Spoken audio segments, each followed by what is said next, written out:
95.7 FM and AM 950 WGR Rochester, an Odyssey sports station. Welcome into the Sports Bar with Gene Battaglia, where the voice of the Rochester fan is heard. Pull up a stool and join us at 866-4326. This is WGR Rochester, and the Sports Bar with Gene Battaglia is on now. 2 hours of sports talk excellence here in the Flower City. The sun is out, and we have a lot to talk about. 866-4326, area code 585-866-4326 here on WGR Rochester. My name is Gene Battaglia, as always, joined by a fine producer, Tim Schneider. As I feel like I'm a point guard today. I'm just going to kind of dish you the information as it comes across, and quite often in these opening hours here, I can't even say hours. It's been the opening hour. We just completed one. We've got a lot of NFL news and notes to get to. It's taking a drink from an open fire hydrant. It's just coming right at us. Time for your calls, because the Bills did make some moves over the weekend. But we don't have anything here in the opening hour concerning the Buffalo Bills, unless you consider, hey, Alec Pierce isn't coming to Buffalo, and some other moves that are coming across right now. Again, 866-4326. I never thought, too, that you could say a 1B to the 1A of NFL free agency beginning here would be the Buffalo Sabres. But if you want to talk about last night, I would go back. I was talking this with Dan DeLorean, one of our fine producers there. Like, you go back to the 06-07 season with the line fight with the Sens. That was the last time I felt anything like that in a regular season game. And for the Lightning coming in, and we're going to try to bully you and cheap shot you, I mean, that felt like a playoff game, did it not? And when Tampa went up 7-5, you're thinking, all right, maybe the Sabres have a lesson or two to learn. No, they came right back. Bonkers. 8-7. So if you've got takes on that, by all means, to me, that's going to set up a hell of a second round. And I'm going to assume the Buffalo Sabres not only make the postseason, but the way this team is playing, a first-round playoff win should be an expectation, right? Well, over 7 games, can you imagine a series like that, Buffalo and Tampa Bay? Yeah, we would all sign up for that. Cannot wait. Let me get to the news here, and then we'll get to some of your calls here. Oh, and Derek Kramer from WGR will be joining us. I should specify WGR Buffalo. Are we an affiliate? Or are we? I don't know what we want to call ourselves, but we're here. The Sports Giant. The Sports Giant. That's it. The voice of Tim Schneider. But we will also have Terrible Time Timmy's Terrible Take of the Day. I already know. I don't know what you're going to say, but I anticipate. Mark Schmidt, I love you. Thank you for everything you did for Bonaventure. Nah, we don't have to do that in that spot. All right. I have a take, but I do have thoughts on that as well. All right. Well, I knew you would. Alec Pierce, as we mentioned, signs with the Colts, stays there. 4 years, $114 million. Now, I guess when it comes to the dollars, sure, there's the reporting sometimes isn't accurate on this because people want to get the info out first. So I'm not going to really dive into the dollars here all that much. I might mention them, but just comes with a disclaimer that none of this is verified. And if we're going to say Pierce is getting $29 million according to his agent, we definitely know DJ Moore is getting $23.5 from the Buffalo Bills. So maybe when you're doing a cost comparison, is a second-round pick worth $6.5 million? I don't know. The thing that might sting, though, is that Michael Pittman, who some may say is actually the better of the receivers, he got traded to Pittsburgh. So we'll wait on compensation for that. Tua got cut. Dolphins in cap hell, but the Falcons expected to be interested here. That's kind of the word. Malik Willis, 3 years, $45 million guaranteed. That's going to happen. So Malik Willis, the new quarterback for the Miami Dolphins. Jalen Phillips, again, another player where we were kind of, how would he look in this Bills defense? We would never know. We never will know. Jalen Phillips goes to Carolina. And again, the money, who knows if this is accurate, 4 years, $120 million. Back to Miami. Minkah Fitzpatrick gets dealt again to the Jets for a 7th-round pick. Okay, 29 years old. He's a 5-time Pro Bowler or whatever at this point. The Dolphins are like, here, we don't want to pay you. We'll even send you to the Jets. Rashawn Gary posted his goodbye on Friday. Remember this? The defender from Green Bay. You're like, wow, that's kind of weird because he deleted it right after. What's that all about? We may not know because probably he said, hey, we're going to trade you. And they end up trading him to Dallas. So the Cowboys get a fourth-round pick, give up a fourth-round pick in 2027 to Green Bay. Gary is now a Dallas Cowboy. The Giants are signing tight end Isaiah Likely. So Isaiah Likely following his former head coach. That's a nice move for the Giants. I think if the Giants do something interesting at the wide receiver position, that could be a really fun offense in that division. At least I'm pulling for you, Giant fans. Now, to review the Bills' moves from over the weekend, Connor McGovern, what a surprise. McGovern, 4 years, $62 million. Again, that's the initial report. No one had Connor McGovern staying. We talked to our experts. We had two of them on Friday, and it was just a very simple question. Ryan Talbot, we asked, hey, who's going to be the starting center next year? And he thought Cedric Van Perrin-Granger. And we talked to Thad Brown from News 8. He thought maybe Alec Anderson. All the signs were that Connor McGovern would have hit it big on the open market. And, that is a pleasant surprise because I didn't think that the Bills would, allocate that money, but maybe Josh Allen had some sway. Didn't think that we'd have Taron Johnson news over the weekend to update you on, but when the Bills said they were going to cut him, that doesn't become official till Wednesday. So how does that work? Do the Raiders see this and go, oh, yeah, well, give them to us. We'll give you a pick swap. Okay, so the Bills moved from the 7th round to the 6th. We don't know which one. The Bills had 2 picks. They had a 7th rounder for Brandon Codrington somehow, and then a 7th rounder somehow for Kyer Elam. So one of those 2 picks, I don't know which one, I haven't seen it reported, will be going to the Raiders, and the Bills will be getting the Raiders' 6th round pick. Maybe I bury the lead here because if there's a team that the Bills are chasing, that would be the Kansas City Chiefs. Kenneth Walker is going to Kansas City. Ooh, yeah, that was the one glaring need, right, for the Chiefs. And you figured every mock draft I read, hey, Jeremiah Love to the Chiefs, top 10 pick. Now the Chiefs are sitting pretty with that pick. Do they draft a wide receiver? Do they trade down? Walker, it's kind of a market correction because a running back like Kenneth Walker should get paid.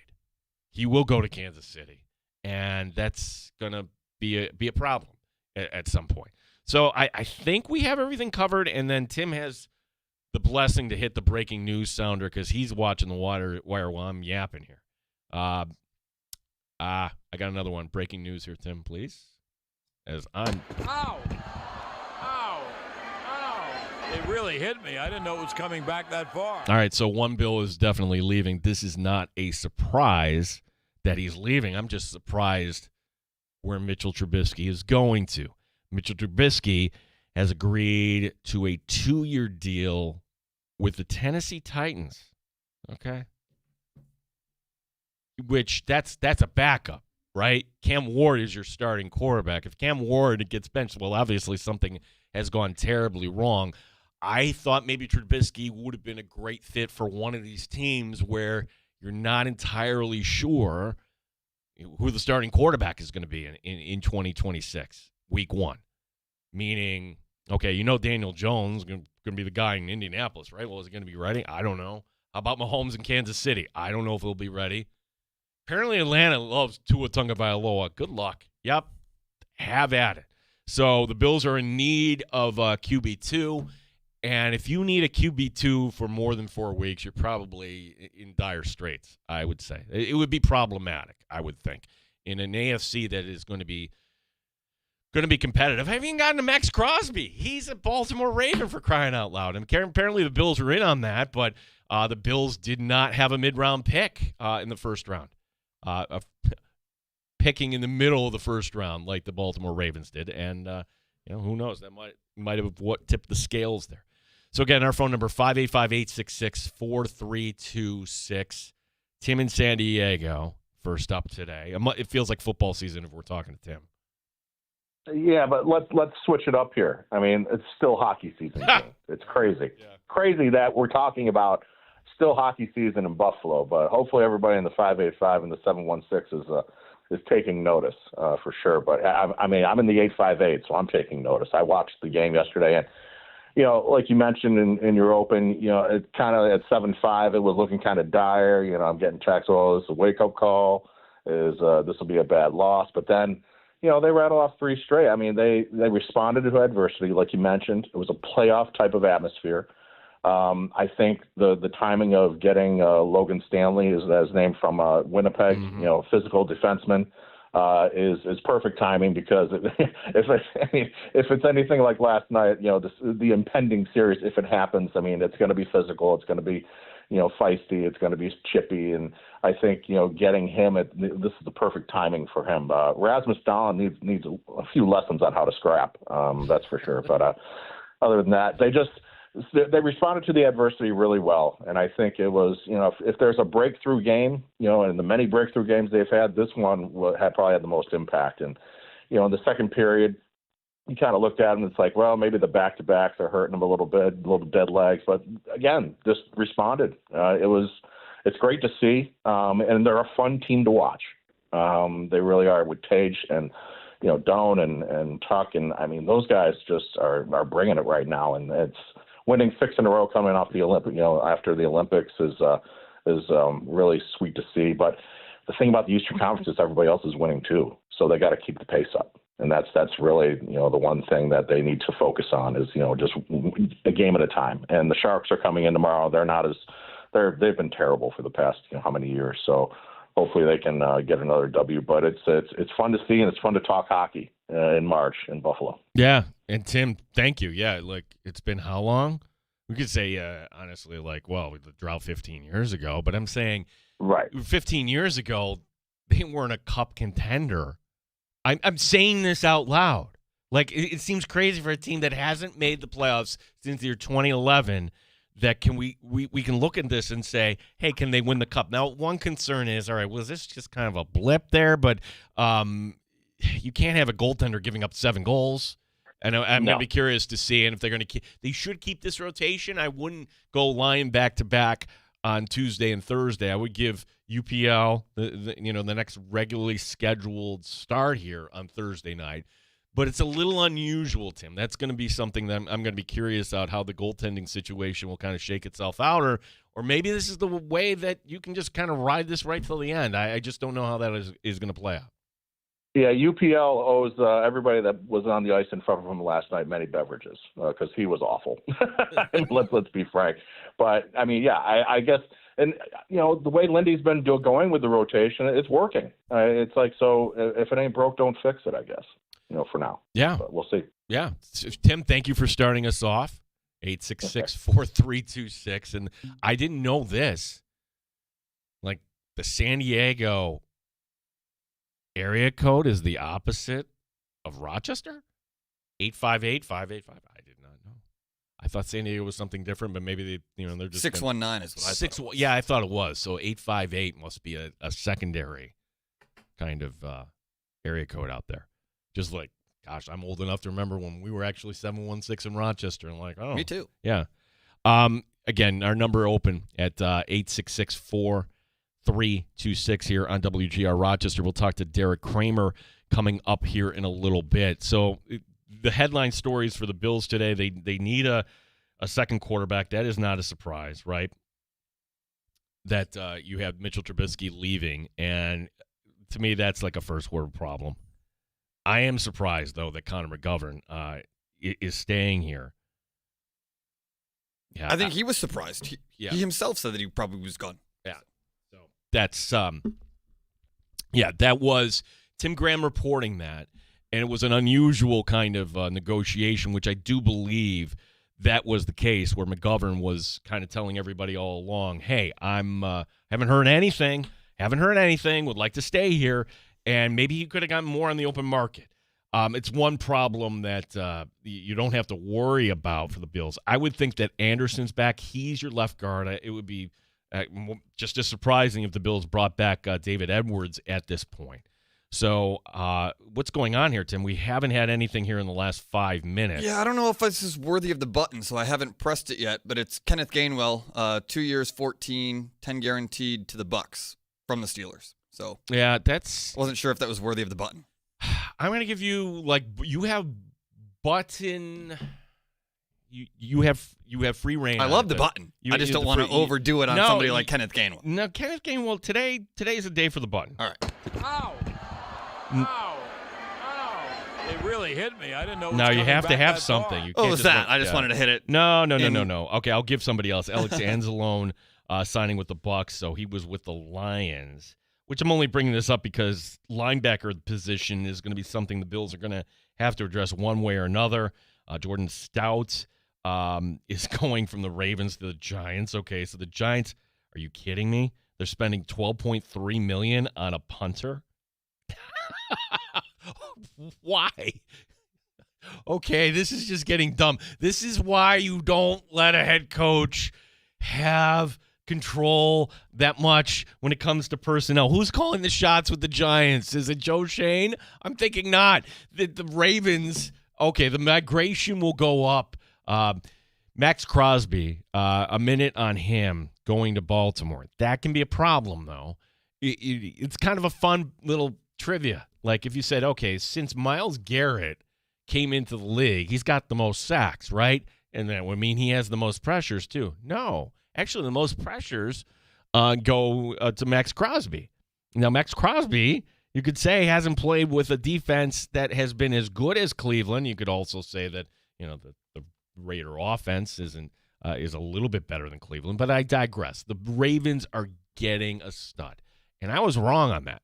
I thought for sure the Raiders would look at this and say, this is a high-quality character guy, a guy that we want, and we want him here to lead our defense, and 2026 might not be our year, but why not make a run in 2027? That's how I would have looked at this if I was the Raiders. But when Crosby was making his case known, I thought it was basically about the contract, because that's quite often what it is. But instead, the Raiders are going to get 2 first-round picks, and I can't blame them. The interesting thing that people have pointed out. Ow! Hold on one second, Tim. It really hit me. I didn't know it was coming back that far. All right, so breaking news coming up. I'll just finish this thought here. The interesting thing about the Max Crosby trade, apparently Tom Brady blocked the trade to the Patriots, which is hilarious. So Tom Brady, a guy who at the Super Bowl, when you asked him, hey, who do you want in the Super Bowl? Well, I don't have a dog in this fight. You mean you're not cheering for the franchise that has a statue out in front? Yeah. Tim, what do we got? We've got some Bills-related breaking news. Fullback Reggie Gilliam going to the New England Patriots. Oh, no. No. I apologize, but it's true. Oh. All right. And a big punter deal. Another big punter deal. I know that you mentioned one already. Vikings punter Ryan Wright signing with the Saints, 4 years, $14 million. So the Gilliam deal, according to Mike Garofalo, 3 years, worth up to $12 million, $6 million fully guaranteed, $4.4 million in his first year with. Not people like, whoa, you don't need a fullback. What do you need a fullback? Blah, blah, blah. The Bills had the best returner in the game in Ray Davis. And setting kind of the wedge there was Reggie Gilliam. Reggie Gilliam was just kind of a beast in that role. The Reggie Gilliam story I remember, where we thought of this question back at camp. If you were going to have like a king of the hill, put everybody inside a steel cage of the Buffalo Bills, who would come out on top? And Reggie Gilliam looked at us and kind of like, why would you even ask that question? Me. Like, okay, yeah. And I wouldn't doubt it. Like, Reggie Gilliam might be the last man standing, king of the hill kind of event for the Buffalo Bills. Well, he's no longer a Bill, and that sucks. I'm happy that he's getting paid. For all these guys that work hard, I'm happy they're getting paid. I just don't want to see Reggie Gilliam go to New England. That's the Patriots paying attention. And that's the Patriots with some money to spend. Like, smart move by them. It's a smart move, and if they can get a couple wide receivers for Drake May, and I'm not hanging my hat on an A.J. Brown trade, but we'll keep an eye here as who will be that backup quarterback for the Buffalo Bills, and now the Bills in need of kind of that physical presence on special teams, and maybe the fullback is totally extinct in this Joe Brady offense, as we learned today that Reggie Gilliam is now a New England Patriot. I don't like to hear that. Friend of the show, Derek Kramer, who you hear him on Saturdays on the flagship. Also, you hear him filling in for Sal Capaccio from time to time, 10 to noon on the Extra Point Show. We'll talk to Derek about all this. You're welcome to join us, too. Our phone number, 866-4326. That is the Good Smoke Barbecue and Pub Wingman line. Award-winning barbecue from Good Smoke Barbecue and Pub, 135 West Commercial Street, East Rochester, goodsmokebbq.com.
WGR Rochester Sports Update. Well, the legal tampering portion of the NFL calendar has begun. The Bills have not signed anyone, but two players from last year's roster are leaving. Reggie Gilliam going to New England for 2 years. Also, the Bills now in need of a backup quarterback. Mitchell Trubisky going to Tennessee for 2 years. The Miami Dolphins releasing Tua Tagovailoa.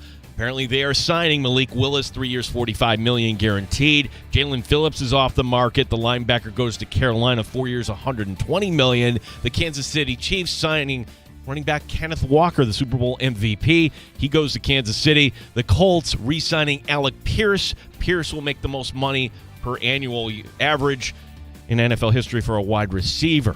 The Buffalo Sabres back in action tomorrow night, taking on San Jose. Gene Battaglia, the sports leader. WGR Rochester.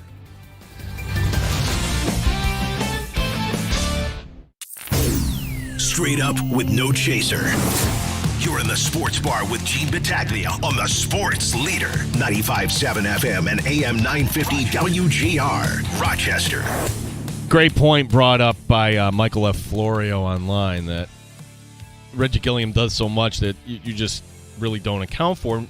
How about the tush push? Take a look at Josh Allen, and quite often you saw 41 right behind him. You know it's coming, and then when you have a stud like that, as we're welcoming in Derek Kramer, WGR, utility man. You hear him on Saturdays. You hear him on the Extra Point Show, and Derek, it is like drinking from a fire hose today here. I do want to talk Sabres with you, but just kind of reacting to the news in real time that, okay, apparently somewhere around $4 million Gilliam was getting this year from the Patriots. I'm a little disappointed that the Bills couldn't find a little space to carve out a spot here for Reggie Gilliam. Derek, how are you this afternoon? I'm good, Gene, and I'm about to feel not as good because I'm about to say words that might make me gag. I'm going to give credit to the New England Patriots, knowing that Buffalo couldn't sign Gilliam or compete with them, and they had a lot of money over with a 3-year deal to Gilliam. So New England playing some smart business in this. I hate it. It's gross, and now I need to vomit real quick.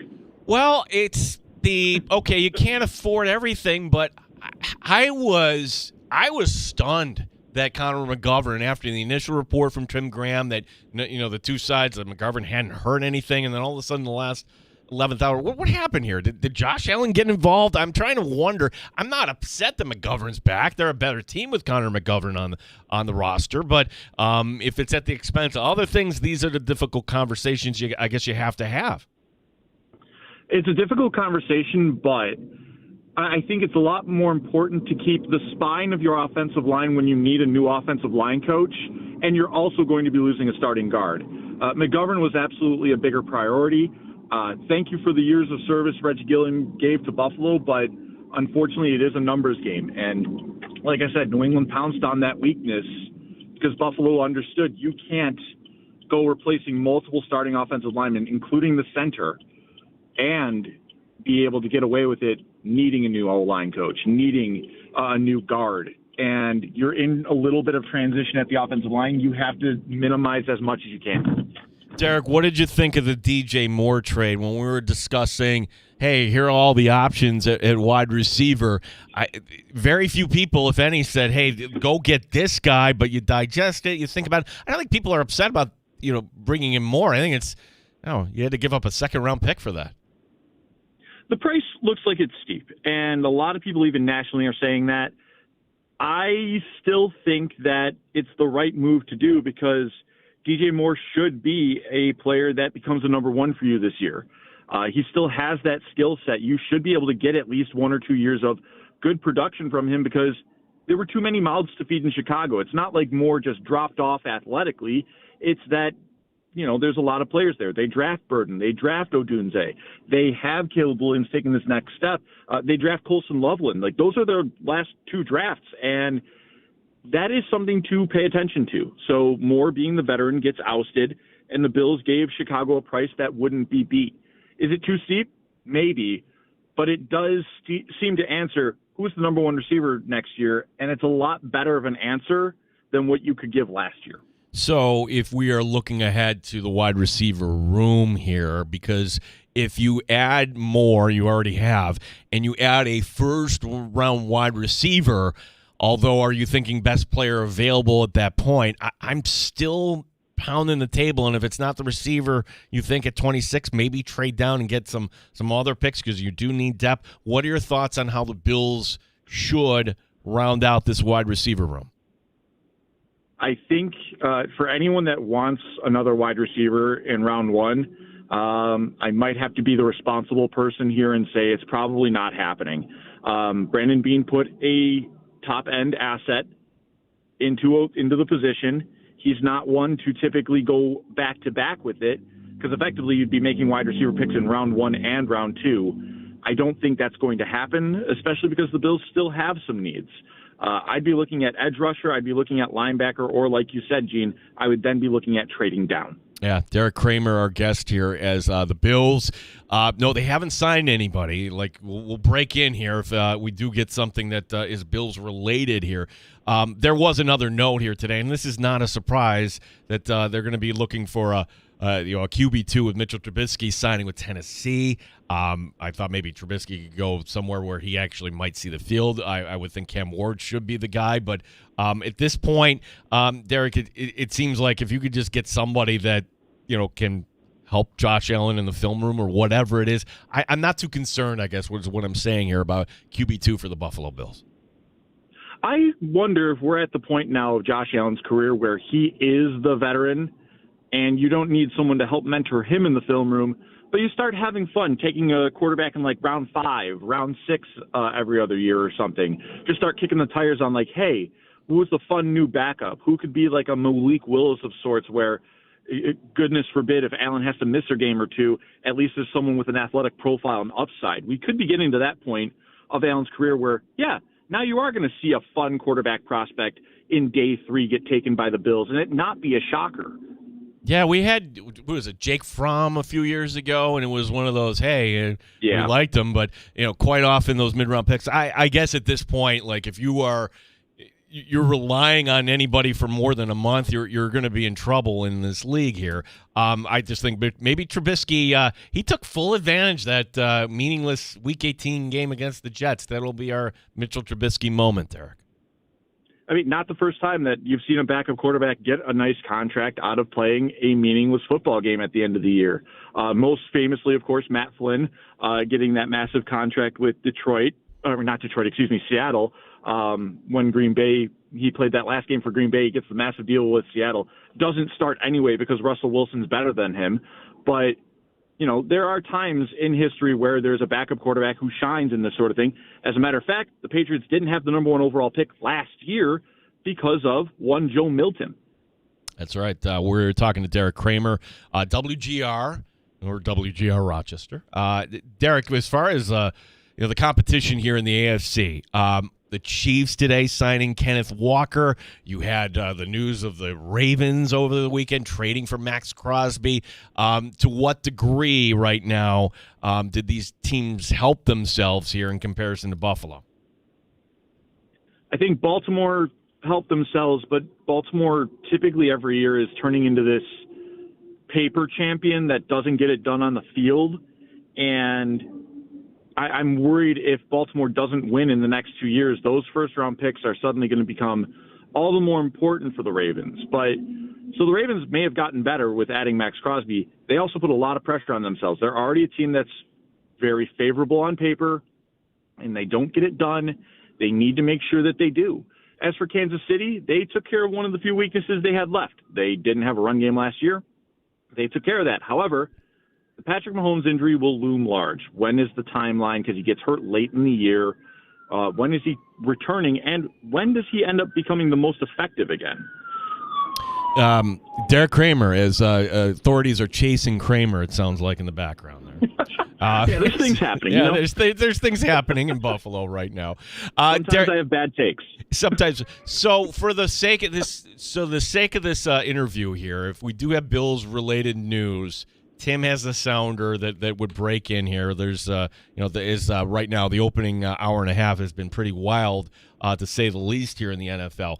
But we had a pretty wild game last night. And Derek, the last time I felt anything like that for a regular season game, that was the line brawl, Sabres and Sens, and you're talking, 20 years ago?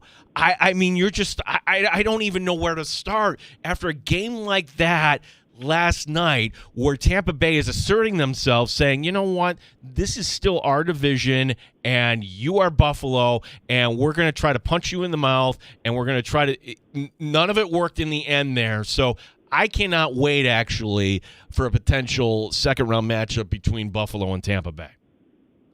So Tampa, I found it real interesting, and by interesting, I mean a little weird, that Tampa got as aggressive and dirty at times that they did in that game, because John Cooper after that game says, special teams killed us. Yeah, maybe don't take dumb penalties to allow the Sabres 7 opportunities. And then on top of that, how many people with, if you look on social media, if you talk to a Sabres fan, you mention the words power play, it's a very frustrating topic for Sabres fans. You let that power play hit over 50%, that's kind of on you at that point. So you gave the Sabres too many opportunities on special teams, and then they did make you pay for it. So Tampa, I thought, was really, they were out of focus to start that game, and it allows them to be in the big hole. But the thing about the Sabres that really gets you going now is there is no circumstance where you can proclaim them dead in a hockey game anymore. This team finds ways to win. When even if you look as recently as just like last year, you go, oh, never mind, they're cooked. I look at the Vegas game back on Tuesday a week ago where they're locking down Vegas. It's only 3-2, and there's never a doubt in my mind that they're going to come away with this win. And then against Tampa Bay, they lose the 4-1 lead. They fall down as much as 7-5 in the third period, and nobody's thinking, oh, this is over. No one's thinking that anymore. And I think that's the part of it that is magical. That's the part that's beautiful.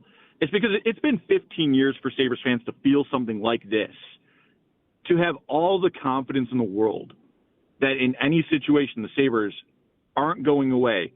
And then Dahlin dances around on a power play, by the way, and then Zucker, with one of the smartest plays of the night, finds an opportunity to cheat ahead, gets out past the defense, nasty backhand. I don't even know if Vasilevsky would have saved that. And then, of course, the final goal where people thought it goes in on Dahlin's shot, and then Doan is able to chip it in. It's the stuff of magic. Like you said, it's something that makes you feel about this team that you haven't felt in a long time.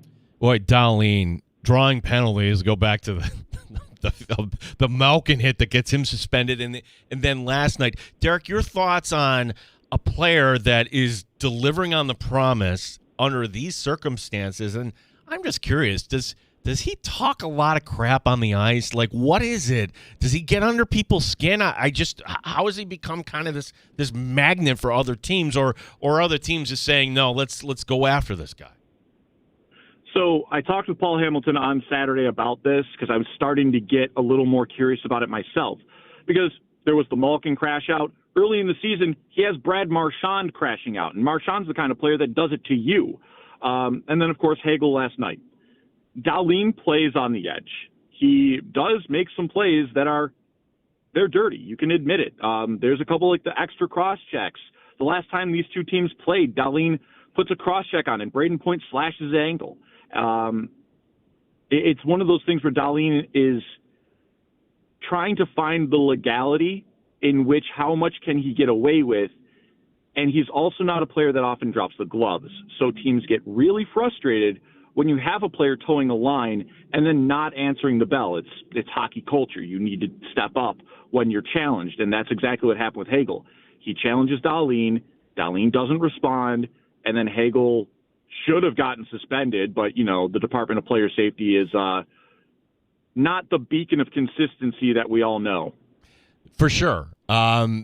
So last night, so much fun, right? 8-7. We can rattle off all these magical stats. I mean, where that game would take place in NHL history. There is, I guess one concern that, I don't know, you gave up 7 goals.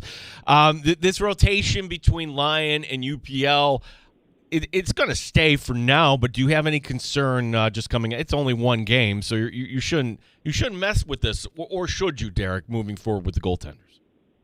I think the rotation will continue through the season. In the playoffs, Lyon will be the starter, but you need to make sure that he's good to go. He's got enough energy, so Luukkonen should draw in on a consistent basis just so that Lyon's ready for the playoffs. And that's probably where I don't lose any confidence. That's the theme of the Sabres team. I don't lose any confidence that the goaltending will be fine enough through the regular season to at least get you to Atlantic second spot at this point. They keep winning. At minimum, they'll be the second team in the Atlantic. I think that Lyon will be.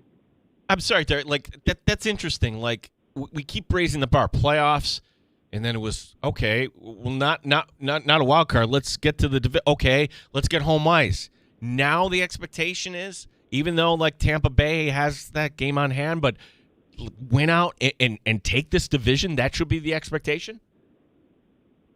Yeah, that should be. They're in position for it. And while Tampa does have a couple games in hand still, Buffalo has one more matchup with them. Even if they lose in regulation to Tampa, points-wise, they won the series this year against Tampa Bay. They've won the season series against Florida. They are a great team with this. They split with Montreal. They've got the lead on Detroit. They know how to handle business within the division at this point where I don't care how many games in hand you have on us. We're going to take the advantage back by winning the games where you face us. We are the problem. And that's really part of the fun of it is they're part of the problem. The Atlantic has been a really annoying playoff race this year, but now it's becoming less and less annoying to Sabres fans because the Sabres are part of the problem in the Atlantic. And now to a point where today, here we are sitting in March 9th, talking about the Sabres in first place in the division. Derek, how many times over this era for Buffalo Bills football do we get to December and then, hey, who Bills fans would you like to face here in the first round? Oh, okay, I take the Dolphins and whatever they're going to put out quarterback. Give me Pittsburgh. We can ask that question about the Sabres. Do you have a preference here who you'd like to match up against in round one?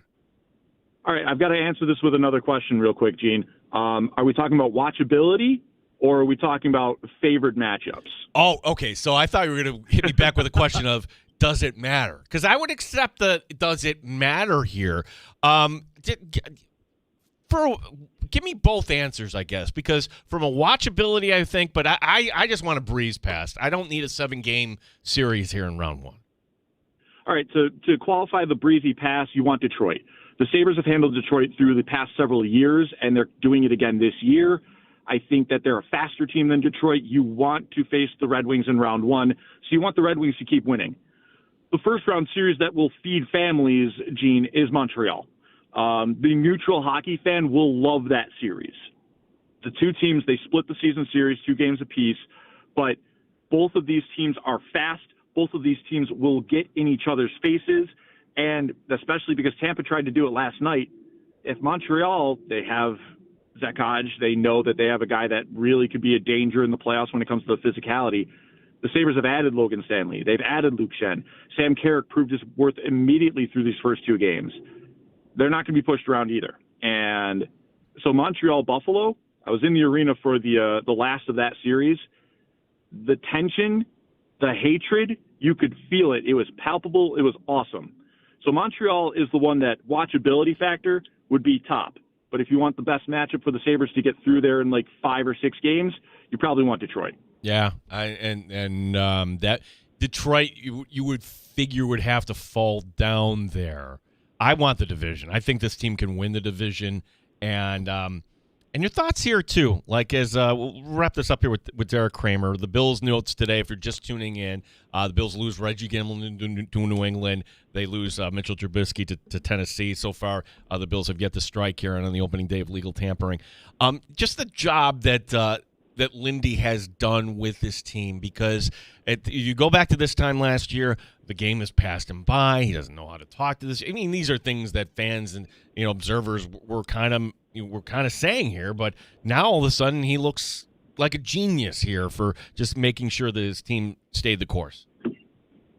It's more or less the team finally bought in, and it's hard to do that last year when you're dead in the water by December's end. Because remember that 13-game losing streak, how miserable everyone's really feeling in the locker room at that point. It's hard to really compete day in and day out when you were already done by then. So, yeah, it's definitely one of those things where the team has bought in. The fact that they started winning out west and they just kept going and they haven't stopped. Confidence is dangerous. And just to add to the other part of the last question, Gene, I completely forgot because they are first place in the division. We should be talking about if they want to face Boston or not, and I would. Oh, that for us old-time fans, that would be wonderful. Derek, what is your schedule here? When do we catch you on the flagship, I should say? So I'm off for this week, but I'm on Saturday once again, and then from there, who knows? That's what happens when you're kind of the utility player is on air. Sometimes we don't know what the consistency of the schedule is going to be, so we'll find that out. But the one thing that will stay is Saturdays at 11 o'clock, and you'll be able to hear that right here on WGR. Yeah, it's, you had me on last spring to talk Amerks hockey, and then I'll just say this, Derek, I don't know about this year's Amerks team. It's not. I feel bad. Yeah, I feel bad. They have gone through it this year with the call-ups, the injuries that the Sabres have had. Rochester's barely even been able to see Zach Metsa. And, I mean, they'll get them back for the playoffs and maybe late for the season when Stanley and Schenk can join in. But, you know, they lose Ostlund, who's now just an NHLer. And Rosane has been traded. And then Hellenius has been up and down. So they've lost a lot of their top-end talent this year to the Sabres and now even to another NHL team. Really the only hope is, Devin, can you save us here? But if half the blue line is going to be ECHL quality, I don't know if they get out of the 4-5 matchup here. Derek, appreciate it. Let's do this again soon. Sounds good, Gene. Thanks, Derek Kramer, WGR, Bill Sabres talk show host. Oh, no. It really hit me. I didn't know it was coming back that far. I held off because none of them are Bills related, but man, do we have a bunch. Okay, just rattle them off. All Okay, right. so let me just reset the Bills news we had today. Reggie Gilliam going to New England. Ugh. Mitchell Trubisky, all right, he takes a 2-year deal with Tennessee. What do we have, Tim? We've got free agent center from the Ravens, no longer a Raven. He's going to the Raiders. Tyler Linderbaum signing a 3-year, $81 million deal, $60 million guaranteed. It is the highest paid interior offensive lineman in NFL history. We've got Tyler Algier signing with the Cardinals, 2 years, $12.25 million after 4 years with the Falcons. Okay. Cade Otton re-signing with the Bucks. Saw that, yep. Austin Hooper, a 1-year deal with the Falcons. Tight end, formerly of the Patriots. Nick Folk, 41 years old, 2-year deal, also with the Falcons. Okay, so timeout. You're from Rochester. Make sure you're pronouncing that correctly. Falcons. My apologies. Falcons. You're from Rochester. I don't want to hear proper King's English on this show, Tim. My bad. All right. Lions, Cade Mays, center. And a non-football one. You ready for this one? It's the NLL trade deadline as well. Oh, I saw this. Blaze Reardon. Yes, a Fairport kid. Fairport kid. Coming to Rochester. Rochester. Yeah, the Nighthawks are, they need something. But to me, that's just I want to be close to home.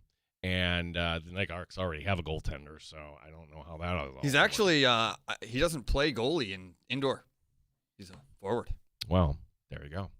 Did not know that. Thank you very much, Tim. You got it. We will take a break. Terrible Time Timmy's Terrible Take of the Day will be coming up. We'll take your calls here as well. That stings. Reggie Gilliam. Your thoughts, Bills fans, at 866-4326 here on WGR Rochester.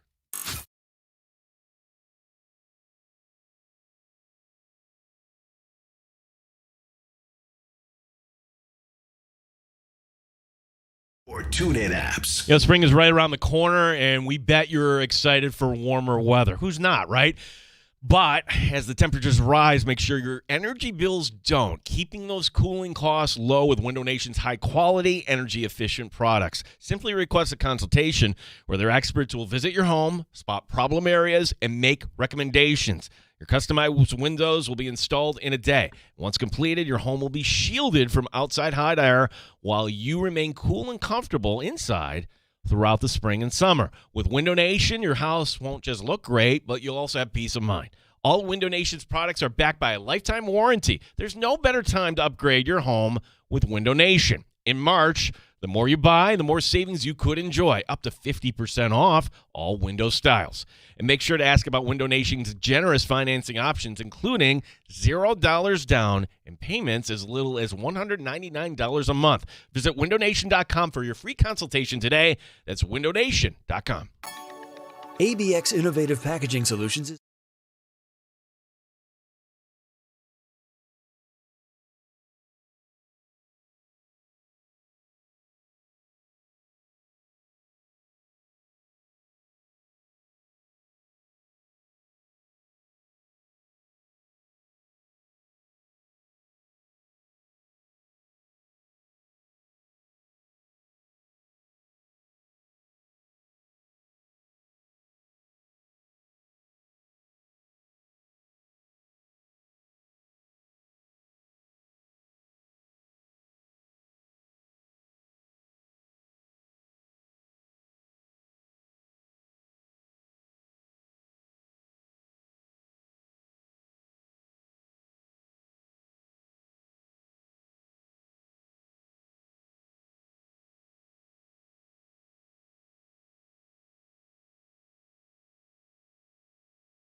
Are on Rochester Sports Talk. You're in the Sports Bar with Gene Battaglia on the Sports Leader. 95.7 FM and AM 950 WGR, Rochester. We had an Amerks trade, too, today. Although, technically, I guess it's not a trade. It's we loan you this guy, you loan us this. But once you loan somebody, you're pretty much done with that player, right? I would figure. We'll get to that. But first, it's the craze that is sweeping sports radio here. Just Western Europe people, like our ratings here at 150-ish in the afternoon on a weekday are just, who am I kidding? I don't know if this is going to stay or not. I don't know if this is going to be good or not. But once again, it is time for Terrible Take Timmy's Terrible Take of the Afternoon. Tim, the floor is yours. There's so much going on today that we've almost kind of forgotten that it's going on, but the World Baseball Classic is underway, and I know that No one cares. It's football. See? No one cares. Honestly, Nah. Great. No. Tim, I'm not going to give 3 minutes to the World Baseball Classic, so what is it? We should have it every year. This has been phenomenal baseball. Even though some of the games are blowouts, it makes you ready for baseball season. I know that it's a big football day today, but it's baseball season. I would say this. Bryce Harper had it right. He has the correct take. This is nice. The Olympics would be better. And what hockey did, if it's about making money, of course, it's always about making money, but are you willing to play the long game? And if you, in Los Angeles in 2028, you would have to shut down the sport for 3 weeks in the summer, which that's a huge ask. I would try it. I would see whether or not you could make that work. Well, that's good. I thought for sure you'd be like, thank you, Mark Schmidt, for everything you did for St. Bonaventure basketball. That is a sad time in my life right now. I'm going to try to get over it without doing it over the air, but something's got to change with the GM situation, All right, I think. It's a hostile takeover. Here's the thing. Fordham is an 8 seed. You are seeded worse than Fordham, Tim. 13 out of 14. Fire everyone at Bonaventure, including Wojnarowski. Woo, you work for ESPN. Turns out you really don't know what you're doing as a basketball GM. Yeah, I don't think it's any mistake that declining that NIT invite a few years ago hurt him. It's been nothing but bad ever since. We will take your calls here because this has been an interesting hour. Let me just bullet point here the stuff here. And certainly the Sabres, that was a game. I think it's fair to say that was the biggest regular season game for the Buffalo Sabres in 20 years. I'm going back to and there have been some really fun ones like RJ night, some other special moments, certainly a few 10-game winning streaks, nothing compared to last night. And then I'm including my recency bias in this. So if you're a Sabre fan that just feels alive on this spring afternoon, and yes, technically not spring, but sun is out, parade is this weekend here in Rochester, by all means, call us, 866-4326, bullet points for the Buffalo Bills. They lose Reggie Gilliam to New England. I hate that. Hate. Also, Mitchell Trubisky signing with Tennessee. Okay. Leaves the door open. Who do you want to be the backup quarterback to be? I've got thoughts on that and more, and we'll get to that Amerks trade as well. 866-4326 here on WGR Rochester. You're in the Sports Bar with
Community employer. WROCAM, WBEE HD2, and W239BF Rochester. The sports leader. 95.7 FM and AM 950 WGR Rochester. An Odyssey sports station. WGR Rochester. Sports update. Bills take a couple hits here in the opening hours of legal tampering, the biggest being Reggie Gilliam. Gilliam going to New England for 2 years. The Bills will also need a backup quarterback. Mitchell Trubisky going to Tennessee for 2 years. Tua Tagovailoa no longer a Miami Dolphin. The Dolphins releasing the quarterback. The Dolphins also signing quarterback Malik Willis. Willis getting $45 million guaranteed. Carolina hits it big with Jalen Phillips. The linebacker gets $120 million. The Chiefs signing running back Kenneth Walker. Walker, of course, the Super Bowl MVP. The Indianapolis Colts re-signing wide receiver Alec Pierce. The Buffalo Sabres coming off an 8-7 win over Tampa Bay. Buffalo in first place of the division. Next game tomorrow night here on WGR as the team will be taking on San Jose. Gene Battaglia, the sports leader, WGR Rochester.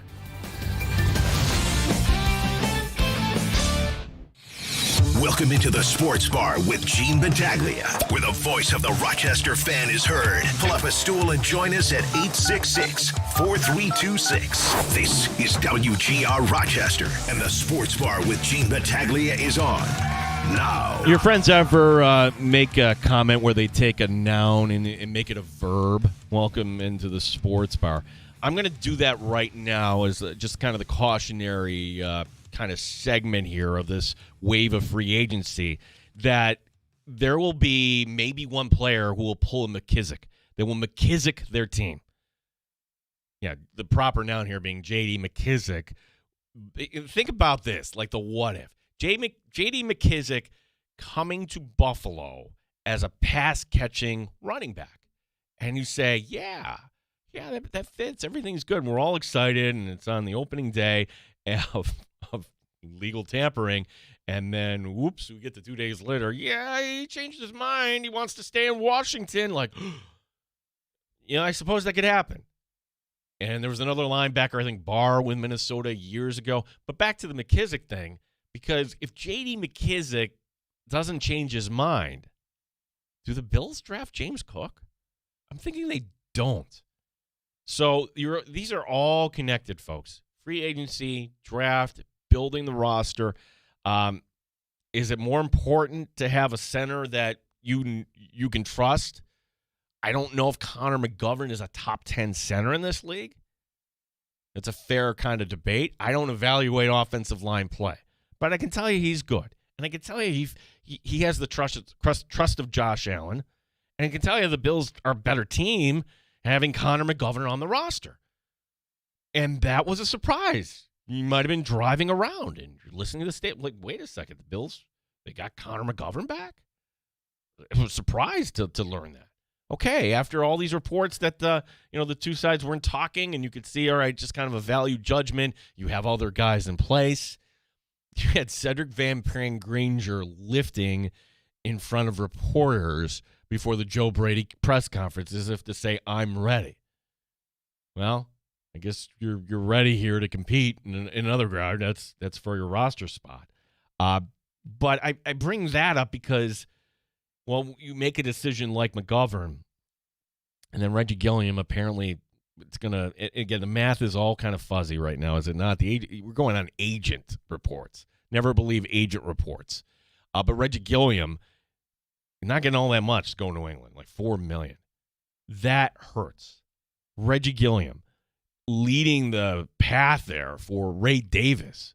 Like, if you can't find somebody of that ilk, and good luck trying to find a Reggie Gilliam, you might see the Bills' special teams unit do a little less here in the kickoff game. You're going to need to find some physical presence to help Josh Allen on the tush push. Like, that was always 41, like right behind. Perfectly legal play. Reggie Gilliam did a lot for this team, maybe not fantasy-wise, but football people recognize, like, boy, that's a huge loss. And good on New England. Good that the Patriots recognize, all right, we've got the cap space. Maybe this is a little rich for a fullback. But in my estimation, Reggie Gilliam was the best fullback in the league last year. And that's why Pro Bowl voting is nonsense. It's crap. Like, you're going off, you're not paying attention as you should, whether you're a fan or a player, certainly in the league, and sometimes even riders. And for Pat Ricard to get it last year, sure, Pat Ricard's a great player, but he didn't do nearly what Reggie Gilliam did last year. So, to me, Reggie Gilliam in 2025 was the best fullback in the game. And if the Patriots have a running game and a quarterback that can set up the play action, I'm not going to be looking forward to seeing Reggie Gilliam in Patriot gear next season. Our fine producer, Tim Schneider, will hit the breaking news sounder when available, as this has just been kind of a wave after wave. We are 2 hours into this. Could the Buffalo Bills strike again at wide receiver? Well, one thing we definitely know, it's not going to be Alec Pierce. Pierce re-signing with the Colts after all that. And, again, the math is fuzzy, but if it's to believed, he'll make the most ever in terms of average per year, close to $29 million. All right, DJ Moore is getting $23 million. Do you want to reset your whole wide receiver room, for that matter, the team? Honestly, that's the question. I'm bringing that up, too, because there's a report from a Fox reporter. I don't have the name in front of me, so forgive me, but at least I'm giving credit to the network. That Mike Williams, the price tag is going to be in the neighborhood of $27 million a season. You could make this work. You could, tacking on void years and the big bonus up front and blah, blah, blah. I'm of the belief that this is what the Bills should do. That 26 and 27, these are the 2 years that you got to win this darn thing. And then when you get to 2029, it's going to be gross. 2029, we're going to have our hands seated on our hands doing what do we do next year. Boy, a lot of things that are not going to look really good down the road. We'll deal with that down the road. If the Bills do win a Super Bowl, we're going to say it was all worth it. We will enjoy that and bring in a bunch of kids, and we'll have a reset year on the cap. That's going to come up for the Bills. But for now, no, this is when it's open. And other teams are making moves. You saw the Max Crosby deal over the weekend, and sure, does that help the Ravens offense? No, but that's a good trade, is it not, for Baltimore? And also the Chiefs today signing running back Kenneth Walker. So for every mock draft that I saw that Jeremiah Love at number 9 was going to be going, Love the running back from Notre Dame, hard for me to think that now. So now the Chiefs really can go in any direction. They could go wide receiver. Could they be the team that's in play for Mike Evans? All these questions and more at 866-432-6. It really hit me. I didn't know it was coming back that far. And again, I don't know when that's going to fire. Tim, what do we got? A couple more signings coming in. The Saints agreeing to terms with Travis Etienne. Similar deal to James Cook. 4 years, $52 million. So James Cook making less than Etienne now. And the Moore contract, a little more palatable when you see what Wan'Dale Robinson signed for. 4 years, $78 million. Again, the disclaimer, this is agent math, so really you don't know, sure, was he going to see the $78 million? No. What I can tell you is that there's guaranteed dollars now on the back end of that DJ Moore contract.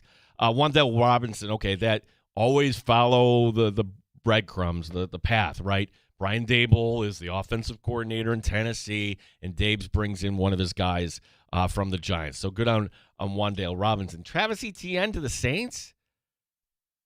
What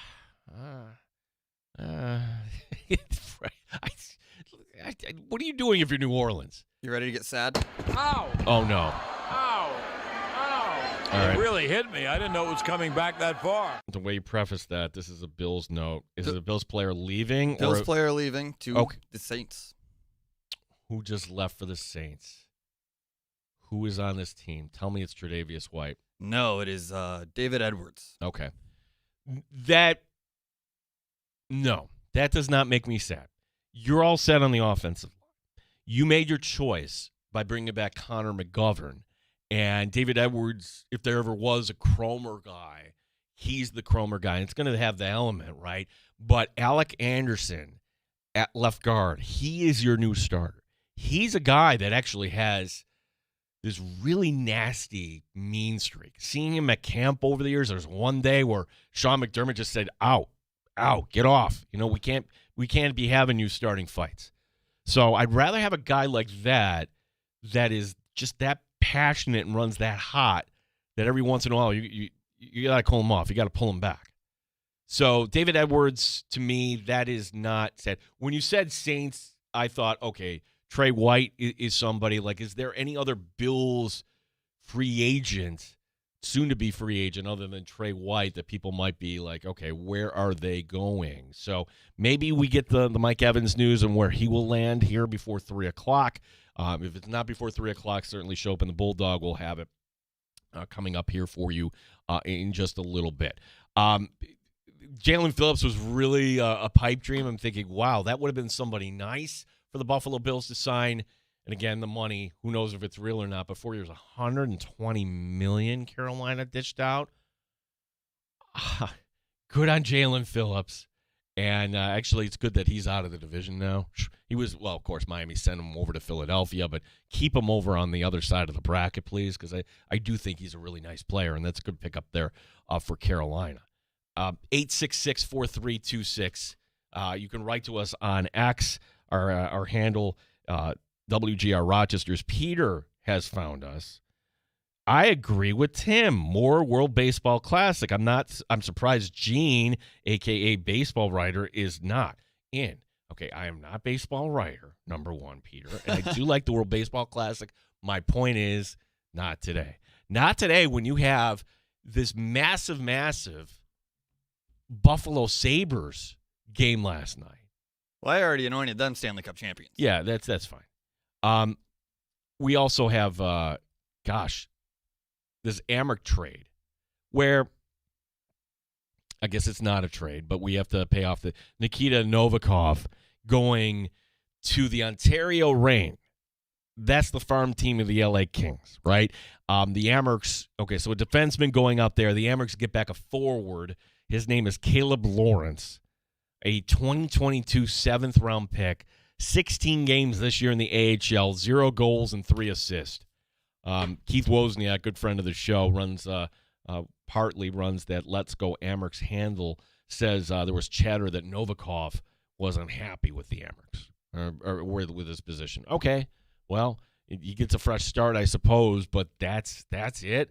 It's kind of – this is going to be a grind. We're scheduled to be joined by Mike Leone tomorrow. The Amherst getting they got a point up in Laval, which is better than 0, I suppose. You got to beat Utica Wednesday.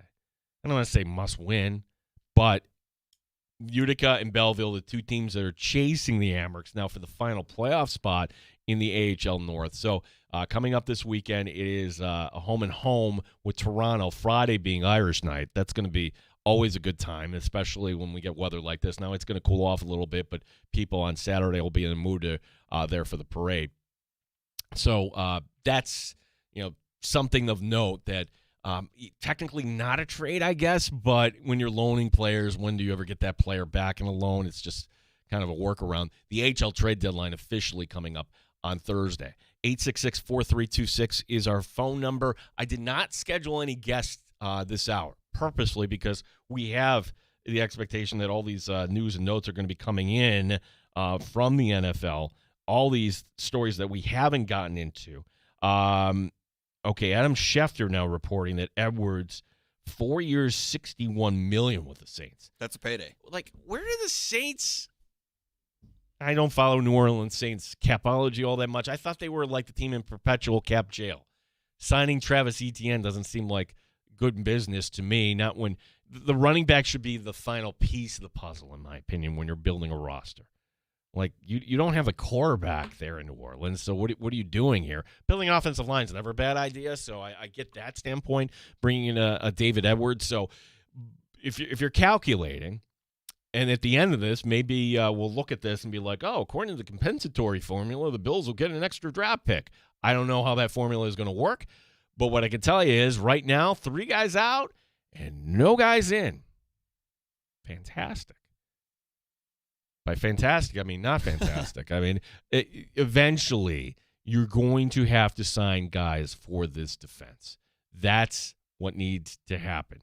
You need all three levels here. So we'll see here if this is going to be kind of a day two thing for the Buffalo Bills. And really, the top names as far as defense, Phillips went off the board today, but we're not talking dollars in that regard. 866-4326, our handle WGR Rochester as well. The quarterback carousel moving a little bit today around the league where, all right, not a surprise that Tua Tagovailoa released by the Dolphins. Have yet to see if they're going to make that a June 1st designation or not. Who cares in the end? They're going to be close to $100 million in dead cap one way or another. What they should do is just take their medicine now and just be done with it. If they can afford to do that, maybe they'll kick some into 2027, and that would be good too from a Bills standpoint. Malik Willis is interesting. Malik Willis going down to Miami, and I think that's a boom or bust move for Miami. And for a team that's rebuilding, that's not a bad thing, right? 3 years, you should know by the end of this year, okay, is this the guy moving forward or not?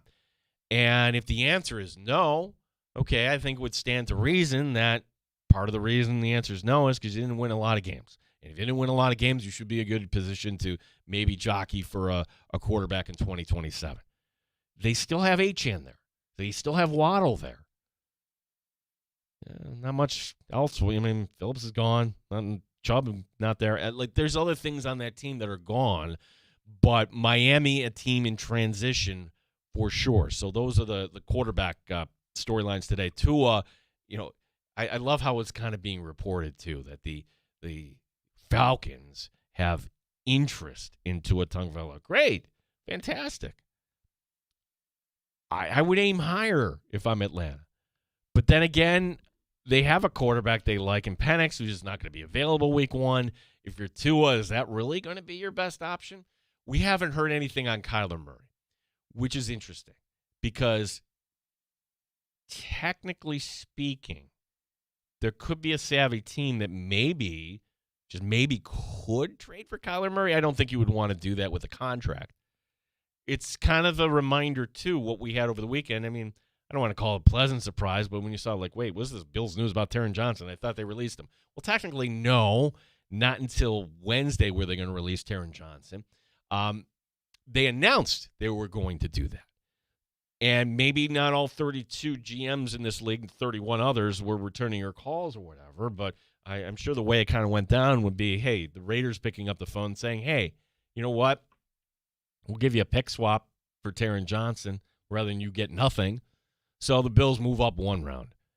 They had 2 7th-round picks, Buffalo did. One in the Kaiir Elam deal. One was a throw-in the Codrington deal. Remember that from the Jets. So I don't know which one is going to get thrown in, but one of those two is going to get converted to a 6th-round pick. So, yeah, there are some news and notes that could be amended here before everything becomes official, where you're coming to terms. But, again, McKissicking. Will somebody McKissick their team here like J.D. McKissick left the Buffalo Bills at the altar a couple of years ago? And the funny thing is maybe that's the lesson here because are the Buffalo Bills better off with J.D. McKissick saying no in the long term? The answer is absolutely yes. Because J.D. McKissick, did he provide anything to Washington after that? Not really. And kind of forced the Bills to reassess that position, and eventually James Cook becomes a Buffalo Bill. I like that. So draft is still the way to go. Draft and develop. You develop Reggie Gilliam. Unsigned, rookie free agent out of Toledo. Comes in during COVID. Makes the team. Reggie Gilliam giving us a sports bar all-time great moment. Hey, if every guy was in a steel cage, who would come out on top for the Buffalo Bills? Me. That's a dumb question. Reggie Gilliam, a man's man. And now he's playing for the New England Patriots. So to me, yes, David Edwards going for $61 million to New England, or to New Orleans, I should say. Trubisky was going to go somewhere else, and backup quarterback is always going to be a revolving door in Buffalo. Reggie Gilliam leaving today hurts. That's not good. We'll take your calls at 866-4326. I've got thoughts too. You mentioned Bonaventure earlier. We have one more game, about about the Syracuse Orange. Yes, we'll talk a little Orange coming up here on a football. And then Tim will also interrupt us here, too, if we have any breaking news, Bills related or NFL related. So thoughts on the Orange, thoughts on other stuff. My name is Gene Battaglia, and this is WGR Rochester.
Rochester Sports Update.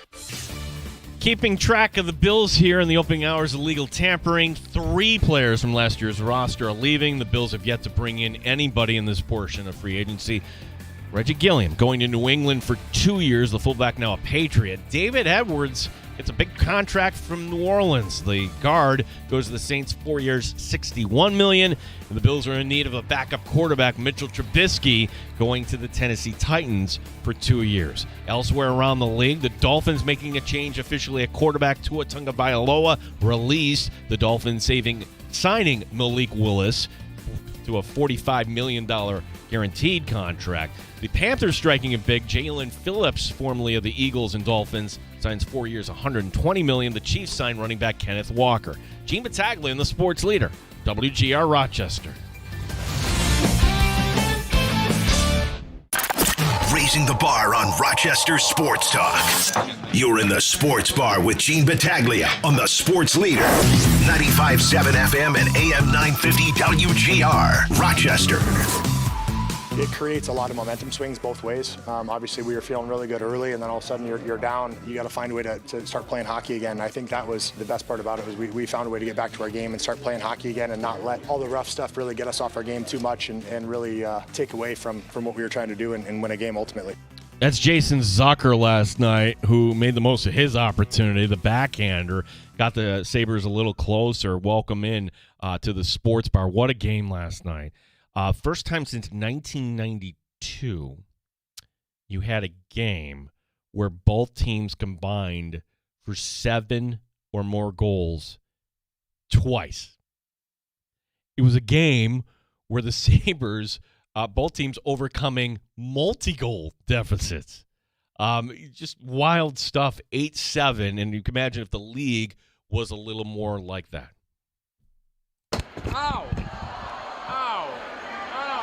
It really hit me. I didn't know it was coming back that far. This is a big one out of San Francisco, the receiver that we had talked about a little bit earlier. No! Off the board. Ah! A 3-year deal for Mike Evans, giving Brock Purdy a hell of a weapon. No financials. No yet. financials. So that makes sense because we heard 27 was being kicked around, and the Bills. You could see. Let's back up. Like, how does all this news happen? It's like these negotiations don't happen all within 2 hours. This is all a sham. Agents are crawling all over the place in Indianapolis. That's really what the combine is all about. The conversations have happened, and when the Bills evaluated their options at wide receiver, it was, well, DJ Moore versus you're going to have to pay more for Mike Evans, we assume, and really pay more for Alec Pierce. Pierce ends up signing back with the Colts, $29.5 million. The average, like, wow. Now we're getting crazy because I would just say, who's throwing him the ball in Indianapolis? Daniel Jones. Okay, is he going to be ready week 1? The Colts also trading Michael Pittman to the Steelers. That's a good move for Pittsburgh, actually. I like Michael Pittman. So kind of a below-the-radar thing. Gilliam going to New England, as we mentioned.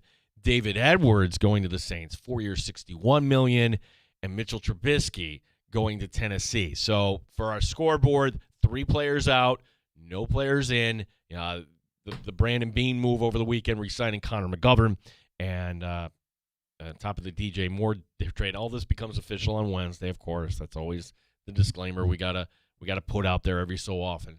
And the Bills actually get a pick swap for Taron Johnson, which, okay, a player you had already determined that you were going to release. So, terrible take, Timmy. Tim Schneider, the pride of Fairport, keeping an eye on the wire there in case. So, the latest there, Mike Evans apparently going to the San Francisco 49ers. You want me to hit you with another?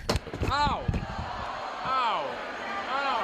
It really hit me. I didn't know it was coming back that far. Another Bucs player off the board, cornerback Jamel Dean going to the Steelers, 3 years, $37 million. Okay. So that's not anything kind of the Bills were ever going to be in the ballpark for because they have CB1, Christian Benford. They have Maxwell Harrison.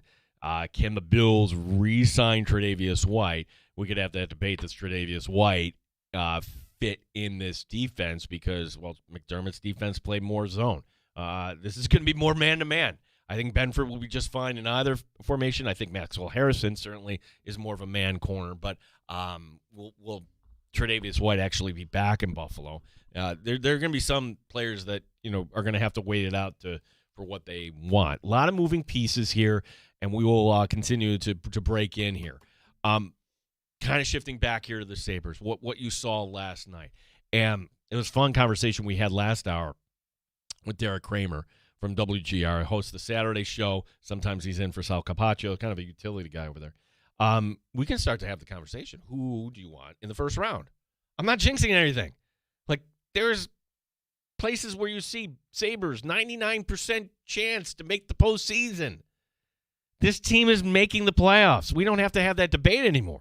We can openly say, who do you want to play? Does it even matter, I guess, is the better question, the way this team is playing.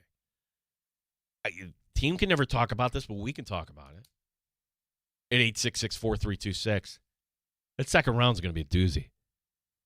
My expectation is the Sabres are got to win one series. It's not just there and like, yay, we're happy to be here. That was the Bills in 2017. Oh, my gosh, look what Andy Dalton just did. Yay, we're happy to be here. And what happened? The Bills lost to the Jaguars 10-3. Horrible playoff game. But we were there. Yay. That Bills team wasn't very good. The foundation was there, but there was Tyrod at quarterback. My gosh, it wasn't a lot on that team. But it was fun. The Sabre team is really good. We could say this out loud. It's just coming in a fashion that is infrequent in sports, where you have all this collection of young talent, and all of a sudden everything clicks at one point. And we've asked the question how many times? What's been the change? What's been the change? Actually, nothing. It's the guys. Finally, the light bulb went off to see Rasmus Dahlin look like Brian Leach, where I'm going to take this game over. They have all their defenders just kind of going there. And they have the mindset when you're down multiple goals a couple times in that game. Nope, not deterred. We're going to come back. Now, not ideal that he gave up 7 goals, all right? Not ideal at all. But Tampa came in with a plan is that, okay, we're going to punch Buffalo in the mouth. We're going to be cheap. We're going to be dirty. And the Sabres said, thank you. We'll go on the power play and we'll score goals. And when that other didn't work, okay, well, we'll try to outscore you. And the Sabres had mistakes. Noah Ostlund had a really bad giveaway, right? But in the end, Buffalo won. And that was so much fun if you went to that game. Sharks tomorrow night here on WGR Rochester with the coverage beginning at 6 o'clock. I got to get used to that because now we carry the full pregame here in Rochester. The Amerks will be taking on Utica on Wednesday. We will have that action for you as well. So, again, your Bills scorecard, 3 players out. If I had to rank them, David Edwards, once you sign McGovern, David Edwards is expendable because I think Alec Anderson is capable at left guard. Fair. Mitchell Trubisky going to Tennessee for 2 years. I'm actually surprised he went to Tennessee. Could be just like wants to live there. It reunites him with Daboll as well. I don't know how big of a deal that is, but there's a connection. I guess yes, the two were. No, I'm not. It's all getting blurry there. I think Trubisky was here for Daboll. Yes. Okay. Reggie Gilliam's the one that hurts. Reggie Gilliam, New England. Like last year was Mac Hollins. But Hollins, while productive, sure. Like that was a position that, the Bills were hopeful they could plug back in. Who's going to be the Reggie Gilliam on this team? Gene, you don't need a fullback in this day and age in the NFL. Okay, fair enough, but this Bills team runs the touch bunch how often? And who's plowing the way? This team was the best in kickoff returns last year with Ray Davis. Put Ray Davis alone, and Reggie Gilliam, sure, if it's caught short, he can lumber up the field, but that wasn't the point. Reggie Gilliam was back there to crack some heads. He was leading the path, doing a lot for this team, and that hurts. So The Bills today haven't won free agency, but again, we're only 2 hours and 38 minutes into this thing. But in terms of the big ticket items at wide receiver, the top two are off the board. And with Alec Pierce re-signing with the Colts, Mike Evans apparently going to San Francisco. Jalen Naylor, a player that when we talk to our Bills experts, Matt Perino and others, like, hey, if it's not a big name, who might be, like Perino and others identified the receiver from Minnesota. Naylor's not coming here. He's going to the Raiders. There's going to be other teams that have more cap space and other factors that will allow Buffalo not to compete in that regard. But again, defense should be the word from here on out for this Bills team. Not picking up another wide receiver. It was nice to kind of kick that around. Like, how would that look if you didn't have to have that need going into the draft? A wide receiver is still going to be needed in the draft if this is going to be it. But you have other areas, namely edge rusher, linebacker, who's starting at safety beside Cole Bishop, who's going to be corner three. And you're hoping maybe the answer is just as simply as, well, come on back, Tre'Davious White. Could that be the option ultimately? Give us a call at the Good Smoke Barbecue and Pub Wingman Line. Award-winning barbecue from Good Smoke Barbecue and Pub, 135 West Commercial Street, East Rochester, goodsmokebbq.com. Mentioned before the break, and this is going to be fun because throughout the week, it used to be way more fun, in my opinion, when you had the Big East tournament. The Big East tournament, I had friends that would go down there. Maybe you knew somebody that would go down there, and they would just rave about it. And we're going to have the NCAA tournament in Buffalo. And I'll be curious to see who's going to be out there. I'll tell you one thing that ain't going to be out there, and Syracuse ain't going to be out there. No Syracuse basketball in Buffalo. In order to finish the season without a losing record, Syracuse would need to win at least 2 games in the ACC tournament. Yeah, good luck with that. The Orange 15-16 on the season, 4:30 tomorrow. The 14-seeded Orange taking on the 11th seed SMU Mustangs. And this says it all, in my opinion, from Saturday. And I don't know that many fans that are planning their day around Syracuse, but if you're an alum, it's senior day. You want to tune in, you want to settle down. Okay, I got my work done. It's a late afternoon game. Syracuse, Pittsburgh. Let's see. It's on the CW. Well, no, it's not. There's a hockey game. Wait a second. Why is this hockey game on? This is supposed to be on ABC. Oh, maybe they just kind of flipped it. They put it up to Wham. Oh, no. Yeah, Syracuse basketball got preempted for a telethon for Lollipop Farm. Look, Lollipop Farm does a lot of good. But were there people calling over to the TV station saying, hey, put my orange on? Like, what would you put the over-under? Like, hey, where did the game go? Like, honestly, like, you do that for the NFL, like, the phones are blowing up. Like, if the Bills got preempted or any NFL game gets preempted, I'm going to guess the complaints were maybe, I would put it at under 5. I'll have to call somebody there over the record. Tell me how many people actually complained. Would it surprise you that maybe nobody? Well, that would be the point, right? This is the state of Syracuse basketball, that you are getting preempted for a telethon for pets. Adopt this pet. It's very, very cute. Muffy needs a home.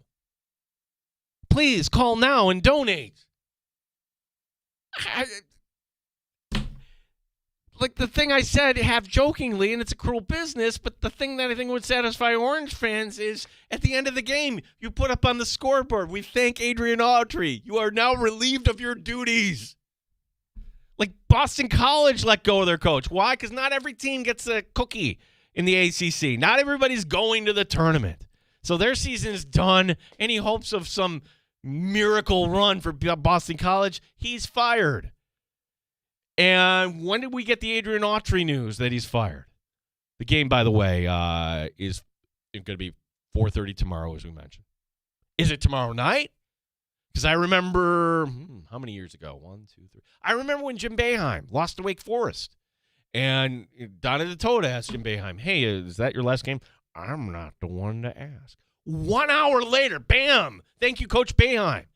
The ultimate power play by Coach Boeheim. He should have retired right there on senior day and the fans and waving off with that 20-year anniversary of that team. That should have been right. Now, that all being said, I think that's the one guy that could inject a little bit of life. Could you get Boeheim to do like an interim thing? Because with the portal and all the moving pieces, and then perhaps maybe the most important moving piece of all, John Wildhack's retiring, the AD. So does John Wildhack have a say in who gets hired here? And then you hire the AD, and this is your basketball coach? Like, I hope the next AD, yes, football's important, but I think we kind of lost our way with basketball, did we not? 5 years? 5 years. If you're putting this in Sabre context, you're 1/3 of the way, Orange fans. And I'm not going to say it's going to get better anytime soon. Maybe with the portal, maybe. But this is as bad as I can remember the state of the Syracuse Orange. Sure, you had the 1 year in the early 90s where you had, they did something where there was no postseason play, but you knew the team would be back the following year. No postseason play for 5 straight years. That's not good. One last word on the RIT Tigers. As you know, I call their games and lost 2 overtimes at Holy Cross. 2 games in overtime, I should say. So our RIT season's over. This was a transition year. We all knew that going in. Let's see what head coach Matt Thomas and his staff can do with a full calendar year to go recruit and monitor that transfer portal that will be coming up. So Tiger fans, have faith. Better days are ahead. Last call is for you at 866-4326 here on WGR Rochester.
hanging out in the sports bar with Gene Battaglia on the Sports Leader, 95.7 FM and AM 950 WGR, Rochester. Yeah, we'll have to figure out what direction the Bills will have to go at backup quarterback. I mean, the idea that Marcus Mariota or I said this earlier that if the Colts are going to move off of Anthony Richardson, some people might say that. I'm not into developing another quarterback either. It's just going to be somebody that is a guy. That's where we're at right now. Mitchell Trubisky getting, I haven't seen the numbers come out for Trubisky yet. Welcome in. Just to bullet point the stuff you're just getting in your car. The Bills lost Reggie Gilliam to the Patriots. That sucks. That hurts. David Edwards gets big money from the Saints. No big deal. Kind of braced for that, right? And the other move concerning the Buffalo Bills, we mentioned Trubisky going 2 years to the Tennessee Titans. Matt from the city joining us. You can join us at 866-4326. Hey, Matt, welcome. Hey, Gino. First off, when going back a few weeks when I had heard there was some news coming for the sports bar, I was super nervous. So it's really I'm happy to still hear your voice on the drive home here for me. So glad to still hear your voice. Oh, thank you. I appreciate that. Second piece on this beautiful early spring day, I figured we'll just belabor the Syracuse basketball point a little longer here. Thinking about next head coach, because that's where I'm at. I was talking to my buddies, and the last thing we wanted was, because I grew up in Syracuse, walking up the hill, all the things. The last thing we want is to continue sort of the internal orange blood, right? Get away from it, go find something new. But how can you ignore what GMAC's doing at Siena right now? 14-win team last year. They've already won 21 games this year. They've got a chance to win the MAC title, get to the Big East, or get to the dance. Is that the move? Or do you go, Mike Schmidt's out of Bonaventure. Do you bring him in? I don't know. Who's on the short list here? Yeah, I thank you very much, Matt, for the kind words. And I would think that the leader would be GMAC. It would get folks excited. It would kind of, again, it's tough when you go back to the, is it somebody, but that has the orange roots, and that didn't work with Autry. Autry was the guy right alongside Boeheim. Got to keep that in mind. Autry had never, wasn't ready for this. So for Siena, and that's going to be, by the way, tomorrow night, and we'll be watching. Siena is a 3. They're taking on Merrimack. Not to be confused with Melmac, which is the planet from what TV show, Tim? I do not know the answer to that question. That is a show from the 80s called Alf. And you, my friend, kind of look like Alf a little bit. So that is the nicest thing you've ever said. That is probably the deepest pull I've ever had here in the sports bar. 866-4326 is our phone number. Getting a little punchy because we had this deluge of information, and you don't need the Buffalo Bills to win free agency. You just don't. We do have a report on the money for Mike Evans. And again, the money, always disclaimer, how much of it is real, how much will they not see at the end of this. But when I tell you that Mike Evans got 3 years, $60 million, and let's figure that all guaranteed. I have no idea. Oh, well, let me do the math. 60 divided by 3, that's not 27. So sometimes agents are going to put things out like, oh, we're talking to teams in a matter of 27. Okay, then why did you sign with the Niners for 20?